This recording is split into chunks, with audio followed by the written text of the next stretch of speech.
आज आपण चिकापासून खरवस बनवूया। चीक म्हणजे काय? गाई किंवा म्हैस विळाल्यापासून पहिले 4-5 दिवसात जे दूध भेटते त्याला चीक म्हणतात।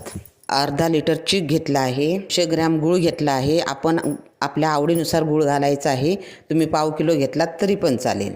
1 चमचा वेलची पावडर, अर्धा चमचा हळद, पाव चमचा जायफळ पावडर, हे सगळं व्यवस्थित चांगलं मिक्स करायचं आहे।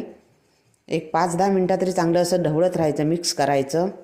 तुम्ही पण अशा प्रकारे खरवस करून बघा, तुम्हाला पण खूप आवडेल। आता आपण एक भांडं घ्यायचं आणि ते भांडं आतून ओलं करून घ्यायचं आहे।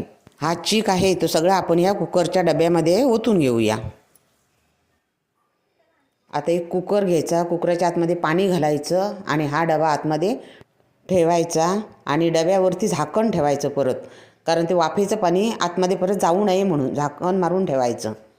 आता कुकर बंद करायचा आणि कुकराची शिट्टी काढून ठेवायची आणि 12 ते 15 मिनटं मोठ्या गॅसवरती ठेवायचा आणि नंतर मग एक 2-3 मिनटं परत छोट्या गॅसवरती ठेवायचा आहे।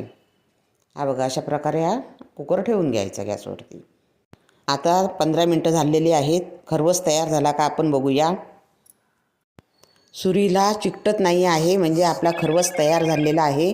हा आपण 10 मिनटं थंड करायला ठेवला होता। 10 मिनटानंतर मी आता कापून घेते आहे। आपल्याला हवा त्या आकारात आपण कापून घ्यायचा आहे। माझा हा व्हिडिओ आवडल्यास व्हिडिओला लाईक करा, शेअर करा आणि नवीन असाल तर चॅनलला सबस्क्राईब करा। खरवसावरती काळे स्पॉट दिसत आहेत ते वेलची पावडर आणि जायफळ पावडरचे आहेत। हे बघा, बर्फीसारखे सुंदर तुकडे झालेले आहेत बघा।